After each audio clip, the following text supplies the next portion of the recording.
What's good, y'all? Welcome back to the Playmakers Corner podcast. I'm your host for today, Simon Voyanos, aka Coach V, and it is June 2nd when I have started recording this. It will be June 3rd when I finish recording this, at least I assume so. And I'm bringing you more player spotlights, this time from the 3A classification. We got a number of stars from this level that I'm really excited to talk about here. In case you haven't been listening to some of our other player spotlights, this is taking the place of our previews, and so we'll talk about every single player, talk about their stats from the last couple of seasons. I'll talk about the film breakdown grade that I gave each and every single player. Rubrics will be different from position to position, but I'll make sure to explain that in every single player spotlight. Then we'll talk about offers if they have any, and then some potential big games, some games where they can earn some of those offers. And so let's go ahead and hop into it. To start out, we are going to talk about the incoming senior quarterback, 6'1", 180-pound quarterback for Lutheran, the powerhouse. That is Eli Abramson. Last year was his first real year starting, and, he had a solid year in 10 games, passed for 1,987 yards, 26 touchdowns to 12 picks, also had 113 rushing yards and a rushing touchdown. And like I said, it was a solid first year starting for him against teams that were, playoff caliber teams. He struggled a little bit. His best game was probably against Cooper, which is a team down in Texas, a very quality team down in Texas, where he threw for 287 yards, 4 touchdowns, and only 1 interception with a 64% completion percentage. And then I would say his game against, Pueblo Central in the first round, where unfortunately it's a very good team that they pulled in the first round, but lost to them 34-36 in that game. He went 16 of 26 for 262 yards and 3 touchdowns and no interceptions. So there are some flashes there, but he also had some rough games against Green Mountain, who they beat by 2. He threw 2 touchdowns and 2 picks. Green Mountain obviously would go ahead and go to the semis. Against Holy Family, he was 14 of 21 for 173 yards and a touchdown and a pick. Still in a win, though. But against Pueblo West, which is a 4A team, still, I would say, beatable one. Through 12 of 31 for 227 yards, 1 touchdown, and 4 interceptions. So, like I said, up and down, but definitely enough flashes where we feel good about him. And, he's also a Lutheran quarterback. Lutheran quarterbacks usually do well, and they at least grade out to solid D2 type of quarterbacks. At least I think so. So, there you go. But let's go ahead and get into the film breakdown itself. I gave him a grade of a 73.85 here. Let's dive deeper into it, starting with his highest grades. Gave him a 4.25 for arm velocity. That's mostly just spin and spiral, not arm power. He throws a nice spiral, so love to see that. Arm power, though, gave him a 4.1, and short accuracy, a 4.1 as well. That is out of 5 for those categories. So in general, it looks good when he throws the ball. I think there's some arm talent there for sure. Like how he throws in the quick game and whatnot there. But his lowest grades gave him a 2.5 out of 5 for pocket movement. Doesn't really climb the pocket as well as I would like him to, at least compared to the last 2 starting quarterbacks for Lutheran, who were very good at maneuvering around in the pocket. That's definitely something I think he needs to work on. And then I gave him a 3 in a couple different categories. Decision making out of structure, speed, and agility. He's not really a dual threat, so there's that. And then outside of structure, it just feels like he struggles at times. Either is super conservative, throws it away, which is not a bad thing, or he just doesn't quite have the ability to make something happen outside of that. So there you go. Now going through the full breakdown here, there's only 2 categories when it comes to grading quarterbacks that are out of 10. That's frame and timing. I gave him a 7.8 for frame. I mean, he's 6'1", 180. The height's there. I think he's a little bit light. If he could get closer to 190, 200, that'll definitely bump up to an 8, which is equivalent to a 3-star type of frame. Timing, I gave him a 7.9. I think there are times it's there, but it's still something that needs to become a little bit more consistent. There are times throughout this season where watched him throw the ball and it would be off the mark, as in it wouldn't be inaccurate, but it'd be thrown too late or too early, right? And I think he settled into it as the season went on, but would love to continue to see that improve throughout the season. Now, the rest of these grades will be out of 5, so 4.25 for arm velocity, 4.1 for arm power and short accuracy, 4 for medium accuracy, and 3.8 for deep accuracy, 3.5 for lower body mechanics, 3.8 for upper body mechanics, 3.9 for decision making in structure, and then 3s for decision making out of structure, speed, and agility. Also gave him a 3.7 in throw on the run ability, 3.5 for throw on the run accuracy, a 4 for pocket awareness, 2.5 for pocket movement. I really feel like he's feeling the pressure, but he can maneuver around a lot better. And then gave him a 4 for scheme for an overall grade of a 73.85. Look, I think mechanically there are things he can definitely work on. His footwork is a little bit too wide, at least his base is too wide when he's trying to throw, and his dropbacks could use a little bit more work. On top of that, I'd like to see him use his abs a little bit more when he's throwing. He throws his whole body into some of these throws instead of setting and using torque to get in there. I believe if he can get stronger, as in heavier and whatnot as well, then some of those things will improve, but his arm power is a little rough right now. He struggled early to find a footing and be as dominant as past Lehigh quarterbacks have been, but it's my belief that he might have struggled with the system but settled in over time, having his best games at the end of the season, or a lot of his best games at the end of the season. This is great considering he flashed talent but just needs to do it on a more consistent basis. I think he could be a D2 guy for sure, but he needs to refine those mechanics, continue to get stronger, and really master the system, which I think he can. But right now, it's just a little bit of a struggle. It's a lot of just putting it together. But going into his senior year, I think he can do that. As you look at the evidence of the games, of his last couple games before their season ended, and it was pretty good. It was not too bad. So hopefully he could continue to build on that. As of right now, no offers as of June 2nd. And I don't think their schedule is complete here. Their big game is going to be against Green Mountain in league. That's a team that they're going to have to beat here. Green Mountain does lose a couple players, but they still got some talented players over there who are going to step up and do their thing. But for Eli Abramson, he needs to take a step forward for Lutheran to be a contender. They got players all around him. Defensively, they're always solid. They were very young in Green last year. Going into this year, they're going to be a little bit more experienced, so that's going to help him out a lot. And then Eli Abramson is also going to be experienced. So I'm basically betting that he's going to take a step forward and, really take over this offense. And Lutheran, they're a team that I feel like are perennial contenders. They're going to make the playoffs. I think that's almost always a fact, but they're also going to contend. And, last year was a little bit of a down year. Obviously lost in the first round, but it was against a good team who made a solid run in the playoffs. If they matched up with anybody else, I really feel like they would have made a deeper run there. And even then against Pueblo Central, they could have beat them too. So there is that, right? But we'll see what happens. Either way, I'm rooting for Eli Abramson going into this next season. I think he could really take over it. Obviously, that's going to help his offers and whatnot, but I think he's set up in a situation where he can take over and take that leap going into his senior year. Either way, we'll be watching, and best of luck. All right, moving on. We're going to transition to a different football position here. We're going to talk about a big-time wide receiver out of Conifer here, Solomon Washer, the incoming senior, 6'5", 190, I believe, or 6'6", 200 is where he's listed at, but 6'5", 6'6", it's almost pretty much all the same there. But anyways, Solomon really came onto the scene his junior year where he played in 11 games and broke out 46 receptions, 1,049 yards, 13 touchdowns as an all-PMC wide receiver, I believe, on the 3A level.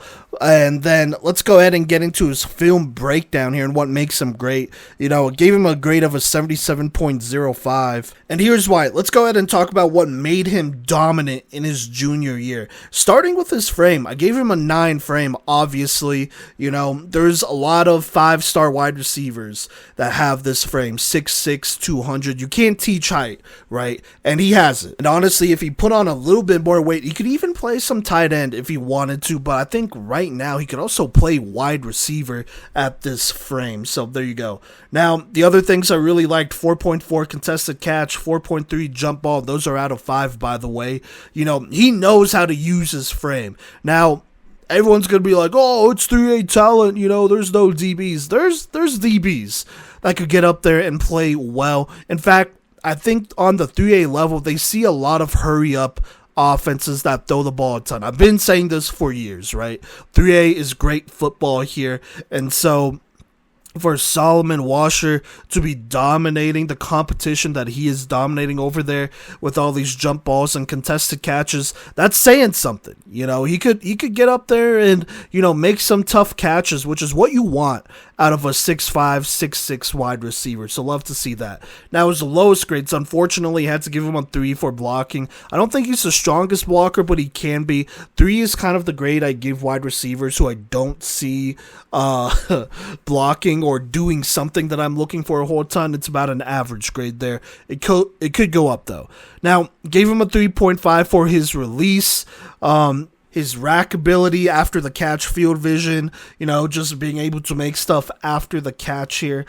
Tackle breaking and balance. I really feel like his tackle breaking and balance should go up. If he gets stronger, continues to work on his strength and just tackle breaking in general, that'll take his game to the next level as somebody who can not only go ahead and make a possession catch, but could also make a little bit of something happen afterwards as well. And that is me just nitpicking. There aren't many people who want to press him at the line, and those who do have found varying success. Like I said, varying. There are times where he's strong enough to just push him off, and then there are other times where he gets a little bit too tangled up. It happens, right? Now let's go down the line and talk about all the grades here in his film breakdown. There are 4 categories that we grade out of 10. Let's start with those first. Gave him a 9 for frame. Versatility, I gave him a 7, but I'm pretty sure he also plays defense, so I'm actually going to go ahead and bump that to at least an 8 here. So now his grade goes up a whole point. I don't think that's a huge difference, but just wanted to make sure I put that out there. Hands, gave him an 8.5. They're solid. And then route running is a 7. I would like to see him run crisper routes here. Just get more separation, right? Stacking and doing all of the things that a wide receiver needs to do when they're route running. And I think he could definitely refine that. Not one of his lowest grades, right? But definitely a lower grade. Now, the rest of these grades are out of 5. Blocking, a 3. Ball skills, 4.2. Release, 3.5. That release, you know, like I said, kind of same thing as route running. Needs to be refined a little bit more. Agility is a 3.8. You know, not the shiftiest, but I will say his speed is at least a 4.25 out of 5 here. He runs track, right, which isn't surprising, and consistently runs in the 11s, low 11s, I want to say here, low to mid, and that's pretty good for somebody who's 6'6", 200. Definitely love that. Acceleration, 3.8. I think he could get a little bit more explosive and clean that up. Contested catch, 4.4. Route tree, 3.8. Rack, 3.5. Jump ball, 4.5. Tackle breaking, 3.5. And balance body control, a 3.5. So there you go there. That's what makes him dominant. I mean, he's a big body wide receiver that is also a freak of an athlete, right? When it comes down to it, he's going to make some tough catches. And, you know, he's just a mismatch. He's a tall receiver who could run. You know, there's definitely a speed mismatch there as well. Now, there are a lot of other things that he needs to clean up, but I think he could get there. So, there you go. The 6'6" wide receiver probably projects better as the next level tight end. I'm just going to be honest with you. If he puts on weight, I think he could be special. But he has all right straight line speed at wide receiver. Runs a 4.6, but I think his most recent 40 time is at a 4.5. Which I could definitely believe. But at tight end, if he plays tight end on the next level, he could legit be special. Right now, though, he's a jump ball guy who can make a bunch of contested catches and be a mismatch in the red zone. I'd love to see him improve his agility and route running, but his game is definitely as a deep threat with his solid speed and big catch radius. I think he could be a great tight end on the next level, but he has ways to go in order to refine his skills as a receiver and could definitely remain a wide receiver as well. So there you go. And then as of right now, June 2nd, I believe Fort Lewis is the only team that has offered him so far, but camp season is right around the corner, so at the time I'm recording this, at the time I'm posting this, he definitely could have got more offers, and I think he will. It's hard to ignore a 6'6" wide receiver who runs a 4.5 and has great hands. I know he impressed at the Montana State camp, which he was at today at the time I'm recording this, and so that's definitely big time there. Expect more offers to come. People are going to look at this kid and they're going to be like, okay, can't teach 6'6", can't teach physicality and great hands. We got to go ahead and go get him, right? He's a great project player to work on at the very least. And then on top of that, he's a good athlete in general too. As well as his frame. So there you go. Now some big games going into this next season, which could improve his recruitment. They play Devlin. That's always a solid team. They play them on September 5th. Following that, they play G-Dub, George Washington on the 19th of September. That's a team that always has athletes, especially skill players. So I really feel like they're going to be able to challenge them a little bit. That should be a game that Conifer wins pretty easily.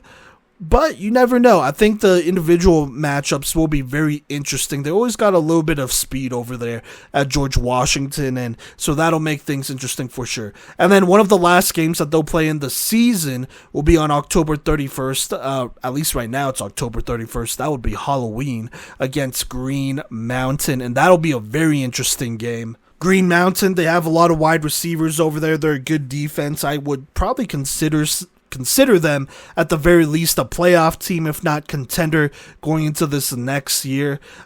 This would be a big game for Solomon Washer to not only break out and do his thing, but also potentially win. I don't know if they can win it, but this would be a huge one to win. Big playoff implications in that one. So there you go.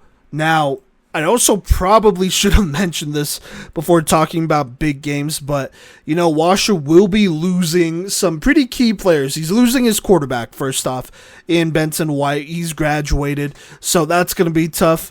You kind of got to think whoever hops in there just needs to get the ball to Solomon, and they can make it work.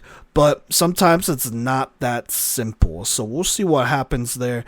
They also lose some of their top backs in Wolanski and Payer, so there's going to be a lot more attention on him. They lose their number 2 wide receiver, and so Solomon Washer is going to be this offense. There's going to be other guys who I'm sure will step up and do their thing, but, it could be a rough year for Conifer, and so it will just mean that Solomon Washer will have a lot more pressure on him. It will be interesting to see how he reacts to that pressure and just see how far he could get this team going once the season starts. So it's going to be interesting, right? But I don't think he's going to be struggling for targets, or at least I don't think he will be.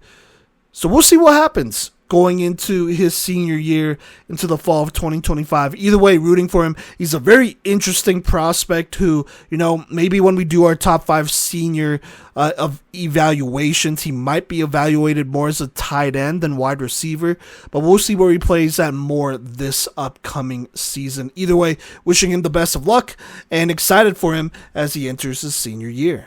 All right, now moving on, we're going to talk about a player who is one of 2 players on this episode that are class of 27, so not incoming seniors, but incoming juniors, and that is the quarterback from Eagle Valley, Colter Blakey here, the 6 foot, 175-pound quarterback. Last year started as a sophomore in 8 games for an Eagle Valley team who has been on the rise lately, has been trending in the right direction, I want to say, and he had a good year. Threw for 1,913 yards, 18 touchdowns to 9 picks, as Eagle Valley had a pretty good season, if I do say so myself, at least better than they have had in past years, where this has been a team that has historically struggled, or at least while we've covered them, they have struggled over there. And actually, I decided to just go ahead and look it up. This was the first time they've had a winning record in almost a decade, over a decade, since 2015. You heard that correctly. They went 5-4 last season, just barely missing out on playoffs, right? But that is definitely big time for them, and Colter Blakey is a big part of that. Now, let's go ahead and get into his film breakdown here. And just remember, he's only going to be a junior next year, so he has a lot of football ahead of him. Gave him an overall grade of a 76 flat, which was pretty solid for somebody entering his junior year. But let's talk about his 3 highest grades, starting with his short accuracy. I gave him a 4.3 out of 5, arm velocity a 4.2, and then I did give him a 4.1 out of 5 on arm power and decision making out of structure here. Altogether, I feel like he has a pretty solid arm with a lot of upside with his arm talent. I mean, I don't want to say it's elite or anything yet, but it's pretty good, right? And it could definitely still get better even at that. Now, his 3 lowest grades, lower body mechanics a 3. His footwork could be a little sloppy. His base could be everywhere when he's throwing. I would like to see that be refined and improved. Gave him a 3 for speed as well. Not exactly a elite scrambler of the football, but I think he's solid enough for this level where he could run for a couple yards, put his head down, and go get a first down. And then I gave him a 3 for pocket movement. Would like to see him climb the pocket a little bit more on a consistent basis. Now, let's go ahead and look at the full grades here, all the grades here. So in the 2 Category 10 grades, gave him a 7.5 for frame and 8.3 for timing. Talking about frame first, he's a little light at 6 foot 175. Not the shortest quarterback, right? But I think he could definitely fill out into his frame a little bit more, approach that 200-pound spot, and I think he'd be in a much better position to play on the next level once he does put on some weight. Now, timing is pretty good. 8.3, I liked what I saw. He delivered the ball on the money a good amount of the time. Now, the rest of these grades will be out of 5. So, arm velocity, 4.2, arm power, 4.1, short accuracy, 4.3, over the middle, pretty solid, a 4, and then deep accuracy is a 3.7. I think as he gets stronger, he'll be able to put a little bit more touch on those downfield. Lower body mechanics is a 3. I already talked about that. I do think it could improve. Upper body mechanics, it's solid, a 3.8. Not the worst release, but could definitely be quicker. Decision making in structures, a 4. Out of structures, a 4.1. Speed, 3. Agility, 3.5. He's a little bit of wiggle to him. Though on the run power is solid, 4. Though on the run accuracy, could improve a little bit more, but a 3.5. Pocket awareness, a 4. Pocket movement, 3. And then scheme versatility, is a 4 for now, as they are a team who do run spread and air raid type concepts, which is very good for a team in Eagle Valley who, like I said, has had a history of losing the last basically 10 years. But, last season they got a winning season. The season before that, they built on something and, had a good foundation. And so going into this year, it'll definitely be interesting to see what Colter Blakey and this Eagle Valley team can do. Now, just looking at the film notes, I want to mention real quick here. Look, he's helped give life to this Eagle Valley program and plays in a pass-heavy spread offense. He has a little bit of a smaller frame, but he throws with solid velocity, and his mechanics are decent. Every year, his mechanics have improved, and I expect them to continue to do so this year. He isn't a dual threat, but he is mobile enough to extend plays. Playing in the system gives him a lot of volume and attempts to make a play as a thrower. He understands the quick game and throws it well. His throwing off platform to his playmakers in space is something to keep an eye on because he could really be special moving forward. As far as decision making goes, it's obvious that he understands what he needs to do and is decisive for the most part. Out of structure, I think he's a little conservative, but he makes the right plays to give his team a chance to extend a drive. If he takes another step in his development, this Eagle Valley team could be averaging north of 30 points per game and honestly make a strong playoff push. If he's like that, this offense should be humming since it cannot do it without him. At least I don't think so. And as of right now, June 2nd, he does not have any offers, but there is potential for him to earn his offers moving forward. They play some interesting teams here, including a team in Hawaii, in Waialua, I want to say is how you say that, which is a decent team over there. That's the first game of the season. That's going to be very interesting for Eagle Valley. I'm honestly very excited to see them, or to see what happens, see them go play them over in Hawaii. I wish I could watch it live, but I'll probably be able to catch clips here and there. I think for Eagle Valley to be traveling out of state and challenging themselves, that is huge for the culture of this program, and I love that for them. But once they come back, they got some tough teams, starting with Gunnison. That's a team that's always tough. Last year had a little bit of a down season in 2A. This next season, it's hard to imagine that, they're not going to be dominating the possession, time of possession when it comes to the football. And so it's going to be up to Colter Blakey to making the most out of the drives that he does have against a Gunnison team like that. Then they go ahead and play 4A Grand Junction Central on September 12th. That's going to be a big-time game. If he is like that, he will make the most out of that opportunity. Doesn't even need to win it. As long as it's close, that'll help their playoff hopes a lot. Then they play Conifer on the 26th. That'll be huge there. It could come down to them and Conifer when making that last playoff spot here. And so for Eagle Valley, that's a game that you want to win just in case, right? And then they play Palisade at the end of the season on the 30th. I don't know what the chances are of them beating them, because Palisade, they're a team that runs the ball a lot. At that point, you're really relying on your defense to help you out as well.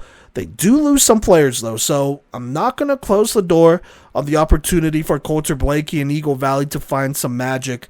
But they're going to have to be rolling throughout the season to do that. Now, for them to make playoffs, at the very least, they have to get to 500 against some of these teams that are going to make the playoffs. They have to keep it close, right? And if Colter Blakey takes a step forward, he improves, which I think he can, this Eagle Valley team is going to be in a really good spot. And like I said, I can't talk enough about how much they've developed these last 2 years as a program. And Colter Blakey could be the guy to really bring them back for real if he has a better season this year. And on top of that, that'll help his offers and whatnot. I think colleges will love to see a quarterback who, kind of help brings back a program, a losing program, into the winning light here. That's always something they love. And especially when you're productive doing it, it's hard to not look at you as a prospect. And he's only a junior, right? He also has a senior year too. But either way, really excited for Colter Blakey and this Eagle Valley team. It's been fun to follow them the last couple years and just see them get better, and wishing them all the best of luck in this 2025 fall season. Okay, now moving on to our next quarterback that we're going to talk about. This one is actually going to be a senior this upcoming season, and that is the 6'3", 185-pound quarterback from Pueblo South, Caeden Herrera. The last 2 years, I've been able to watch him, and he's gotten better year by year. I believe his sophomore year, Pueblo South, I want to say they either got kicked out in the first round or they barely missed the playoffs. Either way, in that year, he threw for 1,554 yards, 14 touchdowns to 14 picks, and a rushing touchdown in just about 10 games. So a solid debut, right? But I knew from watching the film that he could definitely get better, and that's what he did. Going into his junior year, or really in his junior year, he took a pretty significant leap here.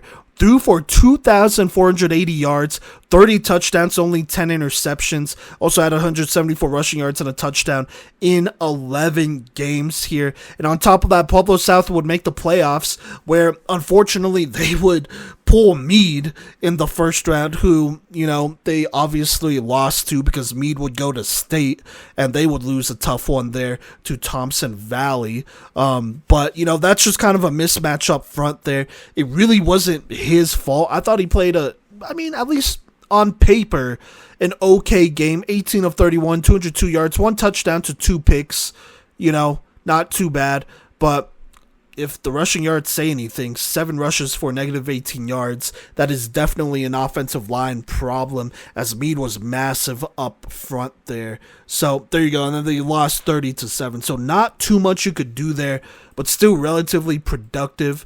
There's still things to work on, But Caeden Herrera definitely broke out last year, and going into his senior year, I think this is where things really get interesting for him and this Pueblo South squad. So let's go ahead and get into our film breakdown of Caeden Herrera. I gave him an overall grade of a 79.15, which is pretty good going into his senior year. There's been plenty of seniors that I've graded out at around this range, 79, 78, and then they finish after their senior year in the 80s because they've improved so much from junior to senior year, and I expect him to do that. There's a lot of things I like, but let's talk about the things I like first here. His three highest grades. Gave him a 4.3 out of 5 in arm velocity / power. So, arm velocity, spiral, spin on the ball, arm power, just straight throwing it deep accuracy, and throwing the run power. Look, I really like his arm talent. He has an arm, and he could extend defenses downfield and legit make them fear his ability to throw downfield. He could get vertical with it, right? And it's not just from a set spot. He could go off platform and deliver the ball at a pretty nice rate there. I think the arm talent is definitely apparent there. He could make some nice throws deep, and that's not something you could say about every single quarterback. But now his lower grades, let's talk about it. Gave him a 3 out of 5 for lower body mechanics and pocket movement. Starting with the lower body mechanics, they're a little bit all over the place. His drop back, his, slide, all that. It could use some work for sure. Pocket movement, would like to see him maneuver the pocket a little bit more. I think there are times where he misses opportunities to go deep because he's just trying to get the ball out, where if he climbed the pocket, slid, do all that stuff, and then delivered to his third read, maybe it could go for more yards, right? Now, granted, his line wasn't amazing. They did struggle to, run the ball this year, and I would say it was partially to that line. Pass blocking-wise, I thought they were solid, though, right? And so there were definitely, opportunities for him to climb the pocket. Would like to see him improve on that going into his senior year. On top of that, upper body mechanics, his throwing motion is a little bit elongated. It takes a little bit of time to wind up and throw. It could be quicker, is all I'm saying. So there you go. Now, just talking about all of his grades one more time here. The two categories out of 10. Gave him a 8 out of 10 when it came to frame. He's 6'3", 185. Not bad. I think the closer you could get to 200, the better. But I think he's in a solid spot there. That's about average for a 3-star quarterback. Timing, gave him an 8.1 out of 10. I think it's solid as well. I think he could be a little bit more consistent. But there are times where he throws the ball and it's right on the money. It's a beautiful throw. Throws it with great timing there. Like I said, looking for consistency though. A little bit more consistency. Now the rest of these grades will be out of 5. Arm velocity and arm power, 4.3. Gave him a 4.25 on short accuracy, 4.1 for medium, 4.3 for deep here. Lower body mechanics, 3. Upper body, 3.3. Decision-making in structure, 4.3. I think he does a good job not doing too much and going through his reads and making the right plays. Out of structure, a 4.1. Speed, 3.9. Kind of a sneaky athlete. He could run a little bit, for sure. At least on this level, he could be a little bit of a threat and run a little bit. Agility gave him a 4.2. He's a slippery player to track down and has a knack for extending plays, which I really like. Throwing the run power, 4.3. Throwing the run accuracy, 3.7. Pocket awareness is a 4, as well as scheme versatility. I think he's very aware of the pressure coming at him, but he doesn't always make the right decision to react to that. And then pocket movement is a 3. Like I said, aware of the pressure, could do a little bit more to react to it better and make the right play and just play more efficiently. So there you go. Now for Caeden, I think there's some fundamental mechanics that if he mastered, he could easily be a top quarterback in the state. I already think he's a top quarterback in the state, but I'm talking about top 5, top 10 quarterback in his class and in the state as well. And so if he could clean up those mechanics, it could go a long way. His footwork and his base is all over the place. It just needs to be more consistent. And his upper body not only has a windup, but it also has a very low starting point too, which is a little bit of a red flag. Now, it's nothing a quarterback coach can't go in and tweak on the next level, but it's another step to continue to develop a quarterback. You want to be as ready as possible to play on the next level and attract more of those offers, right? So there you go. I think his mechanics all around could use some tweaking. I'm not talking about like a massive overhaul, but an overall tweak and improvement would go a long way for Caeden Herrera here. And even then, despite all of that, he has some good natural arm talent and will get the ball to his receivers downfield. His throws off platform makes him dangerous as well. And that's despite not many of them going past 10 or 15 yards. But within that 15 yards, he's very accurate off platform. Would like to see him take a couple more chances downfield though. He's also a good enough athlete to be a scrambling threat on the high school level. And somebody on the next level who will be hard to take down. I do think the offensive play calling doesn't do him a lot of favors at times, but they do allow him to cook at times. And honestly, he could be due for a senior year leap. I know he already broke out, or at least I labeled it as a breakout. But going from junior to senior year, there could be another leap where he takes yet another step forward. And that'll be huge considering as of right now, June 2nd, he doesn't have any offers. Or at least for football, I have not been able to find any offers. And so it's going to be important for him to have a big year here, continue to stack on the success from his junior year, where I still think there's a lot to work on. And going into his senior year, considering all of that, it could be special for sure. Now, here's some big games to look out for. Their schedule is not complete, but against Skyline, that'll be a big game. That's a solid squad over there with a very interesting quarterback over there as well. That could be a little bit of a quarterback duel. Then they play Harrison. That'll be a big league game on the 23rd of October. They got some athletes over there as well. That could be a game where you could go off, honestly. And then it's not scheduled yet, but obviously you have their rivalry game against Pueblo East. I want to say the 50th anniversary. That would be the 50th anniversary for them of that rivalry, and it's going to be big time. It's going to be dope. They lost the year before. They're looking to get their get back. This thing matters to the community, and if you're a real football fan in Colorado, it should matter to you too. And I think Caeden Herrera could be the difference maker in this one. I think it will be a quarterback battle between him and Dolph Lewis, who will be returning for Pueblo East, and that's as prime time as you could get. That's prime Pueblo, Colorado, tough-nosed football, and you got to get excited about that. I'm already excited just thinking about that, and I think he could be primed for a big game in that one. And that's a storied rivalry. If you're anybody in Pueblo, you know about it, and you want to perform well in those games. It matters as far as morale goes for the rest of the season. And then obviously any playoff game, I would recommend to watch Caeden Herrera in those, because like I said, he is somebody who mechanically not super sound, but arm talent wise, it almost supersedes all of that, and that is very rare. You do not see that every day. And on top of that, they got some other weapons out there that's worth watching as well. He has a big-time wide receiver who I really like, which we'll talk about on a different episode. And then they also have a running back who I like as well. A great two-way athlete in general. And so talk about those players on a different episode. Right now, talking about Caeden Herrera, I think he's poised to lead Pueblo South here this season to another winning record, to hopefully another playoff berth, maybe go even farther in the playoffs as well. But things are getting exciting over there, as I really like the film that I saw. Either way, looking forward to his senior year, wishing him and Pueblo South all the best of luck as they, try to make it back to the playoffs next year here in this 2025 fall season. Okay, now our last player that we're going to talk about is on the defensive side of the ball. So the lone defensive player here plays safety, defensive back for Palmer, and will only be a junior going into next season. That is the standout player, Kymani, believe it's Dotison. Feel free to go ahead and correct me in the DMs. Always appreciate that. A lot of players to keep track of here.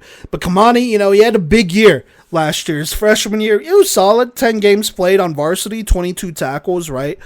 Palmer, not exactly a winning team, though, but getting in there and contributing where he can. And then his sophomore year definitely took a leap. I would say broke out 56 tackles, 4 interceptions, 2 pass deflections. That's just on defense. On offense, in only 16 receptions, 294 receiving yards, and 4 receiving touchdowns. Like I said, not a winning program, but he's doing his thing over there, and he is a special athlete. I mean, just looking at his track times, by the way, shout out my guy, Coach Freeman over there, who is the head coach of Palmer's track team, and also an old former co-worker. Kymani, he ran an 11:12 100-meter dash, and like I said, only a junior. That's at least a 4.5, maybe 4.4 on a good day, right? And so, love to see that at 5'10", 165. A little bit light, but, that's a solid frame to start at. And you got to keep in mind, he still has 2 more years. Now, let's go ahead and get into his grades here. As a safety, which is where I graded him at, had a grade of a 72.3, which is solid. I think there's a lot of things that can improve in these next 2 years. I could definitely see that grade shoot up, though. Let's talk about his 3 highest grades first. Gave him an 8.5 out of 10, by the way, in versatility. He plays both sides of the ball, does special teams, so does his thing there. The more success he finds on both sides, the higher that grade will be. Also gave him an 8.5 for straight line speed. I feel like 8.5 is the minimum I could give him right now, but that could definitely go up, approaching the 9s here as he gets faster. Potentially even if he could run in the 10-second range in that 100-meter, that'll be good as well. So there you go. And then also gave him a 4.3 for acceleration. He gets to his top end speed pretty quick. Now his 3 lowest grades, 2 of them are block shedding grades. So this is when his safety is going up against a blocker and is trying to stop the run. So in that context, these grades are all out of 5. Gave him a 2 out of 5 for power block shedding, a 3 out of 5 for finesse block shedding. In general, would like to see him do a better job getting off of blocks a bit quicker and get more involved in the run game and stopping the run. And then hit power, gave him a 3.5, which honestly is not that bad considering he's only 5'10", 165. Could be a little bit better as he puts on weight and whatnot. I think all of those grades are going to go up. He's going to be better at block shedding and getting involved in the run game. He's going to be able to hit a little bit harder as well, and so that's going to go a long way for him. Now, just going through all of the grades here, let's talk about the grades out of 10 first. So frame, gave him a 7 out of 10. He's 5'10". That's mostly why it's a 7 and not lower. I'm just going to be honest there. He needs to fill out a little bit more, in my opinion. Not too much more, but if you could get to 180, that would be great. Versatility, 8.5. Like I said, that could definitely go up. Man coverage ability, did not see him really do it a whole lot as a safety, so I gave him the default grade of a 6 out of 10. Could be better, though, as the season goes on or as the years go on, and he shows that he can play man pretty well. Zone coverage, gave him a 7.2. I think he could be better in zone. I think there are times where, he just reads it wrong, right? Like he doesn't read the play correctly in pre-snap, and it shows because he's going in the wrong direction a lot of the time initially after the snap, and that affects how fast he could get to plays and stop plays, forcing turnovers and stuff like that. Straight line speed's an 8.5. Like I said, that could go up though. Agility, hit fluidity, a 4.2. Or sorry, that's out of 5. The other grade out of 10 is play recognition, which I gave him a 7 out of 10 there. Like I said, I think he could read plays and pre-snap a little bit better. There are plays where, like for example, against Doherty, right? They're throwing those slot, hitches, curls, whatever. I really felt like he could have broke on that a little bit sooner or creeped up a little bit sooner to force those into incompletions or even turnovers, right? One of those being forced into a turnover would have been big time. I get playing it conservatively, but you got to trust your speed, especially when you're playing safety DB. I mean, wherever, right? But you got to trust your speed. You got to be sure in your football IQ and know, like, okay, I know this is what they're going to do. Let me shut this thing down right here, right now, and make them pay. And once you force one turnover, they're probably not going to throw it again. And if they do, then you can make them, you could bait them into another mistake. So there you go. I just want to see him work on his play recognition a little bit more. Get in the film room, really focus on those pre-snap reads. What are you looking for in pre-snap? What could you eliminate, right? That'll help his reaction time, cause him to force more turnovers. Now let's get into the grades out of 5. Agility, hit fluidity, 4.2. Acceleration, 4.3. Hit power, 3.5. Finesse block shedding is a 3. Power block shedding is a 2. Pass breakup ability is a 3.5. I would like to see him get his hands in there, specifically his offhand in there, a lot more often. Part of it is just because he's a little bit late to getting there too, so it's difficult to break up those passes when you're getting there just a tad bit late, right? And that's like a half-second difference that you could fix pretty easily. Ball skills is a 4. I think I just need to see a little bit more consistency there, but I think there's some real upside there. And then form tackling, I gave him a 3.6. Could be better. Like I said, I want to see him get a little bit more involved in the run game. Now, here's the thing about Kymani. He's a young player entering only his junior season, but I see the vision for his development as he possesses very nice speed and solid ball skills. He's not afraid to get up in there and get involved in the run game, which I do love. But if he puts on a little bit more weight, that'll make him more of an impact player in that sense and more effective too. In coverage, he has the athleticism and skills to be a very good safety, but I think he just needs to work on his play recognition and awareness quite a bit more here. And then this is where I make that note. Versus Doherty, there were a couple times where I felt like if he read the play earlier, he would have been able to get there and cause more chaos. He needs to be able to see these things sooner and convert more tackles to turnovers. I also like the upside of his returnability, but if I were colleges, I'd keep an eye on Kymani. He could be a solid D2 guy who can do it all. And as of right now, June 2nd, no offers. Still very young going into his junior season, so I would not even worry about that. Now, let's say he puts in the work, right? Does his homework, play recognition goes through the roof. I think he's an easy D2 guy if he puts on enough weight, right? And he performs at a high enough level, maybe even some FCS offers, but there's quite a bit of work to put in from here and then. And on top of that, you got to keep in mind Palmer's not exactly in a position where they're winning a bunch of games. And obviously you want to be on a program where you're winning games because that's going to look better where you're a productive player on a winning team, whereas you're a productive player on a losing team. There could be some questions there if you're an outside college coach who's not familiar with all that's going on there. So that's just how I see it, right? Now, some big games this season, some games where if he's going to be productive and make some big plays and add some things to his highlight reel, these are the games to do it. Number 1 versus Coronado. That's a team who's also not very good. I would like to see him go into that game and really put his stamp on that one, get them the win. I think that's a winnable game for Palmer too. Then after that, you have that rivalry game against Doherty. Different head coach, right? They're losing their starting quarterback. This is an opportunity for Kymani to really make some noise here and cause some chaos in that game. Following that, about a month later, on October 10th, they play Pueblo South. Just talked about their quarterback, Caeden Herrera. He's talented. Jake Pisciata, he's talented as well. One of the top receivers in the entire state, in my opinion. It's going to be interesting to see, if any, if he gets matched up on Pisciata over there. And if he's able to cause some trouble for Caeden Herrera, who, like I said in the last segment, has a very talented arm. Despite not having the best, mechanics, very talented arm. That's an opportunity going against somebody solid. Following that, they play Discovery Canyon. It looks like on the 30th of October, near the end of the month. That's a good team. They're losing their quarterback. Could be an opportunity to take advantage of a less experienced quarterback over there and really get some turnovers there. And then they play Harrison at the end of the season.